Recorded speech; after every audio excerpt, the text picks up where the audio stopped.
Io il 22, perciò ci facciamo gli auguri.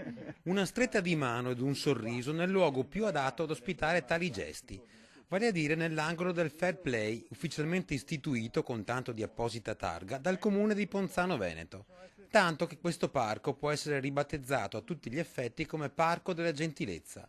Qui litigi, sgambetti, insulti, dispetti e aggressioni verbali sono banditi ed il decalogo dei comportamenti auspicabili per essere di bravi cittadini è messo nero su bianco, perché, come dicono da sempre i saggi, scripta manent e un promemoria può essere sempre utile per riflettere, magari nel corso di una passeggiata per sedare la rabbia dopo una lite o una discussione più accesa del dovuto. Questo è semplicemente un modo per dire alla gente tante volte fermiamoci, riflettiamo, ragioniamo, prendiamo un bel respiro giustamente e poi agiamo o scriviamo. D'altronde qui a Ponzano ci credono così tanto che già da qualche anno esiste un apposito assessorato al fair play, tra i primi in Italia, e questo angolo consacrato alla civile gentilezza è in un punto strategico, a 2 passi da quella villa chiamata, manco a dirlo, Serena, che ospita la sede municipale e il consiglio comunale, luogo per definizione di confronti e accese discussioni. Quando si va contro quelle che sono le idee degli altri, diremo, ecco,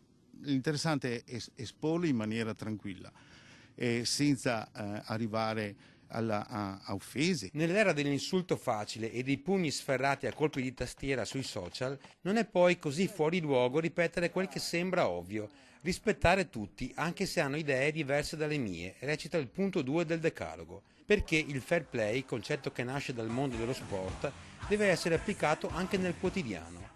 Concetto benedetto anche dal signor Paolo, trevigiano di nascita ma da una vita residente a Londra e con un passato nel rugby, di ritorno nella Marca natia per una visita a parenti. Fantastico, fantastico perché io sono ex benetoniano anche, per cui fantastico.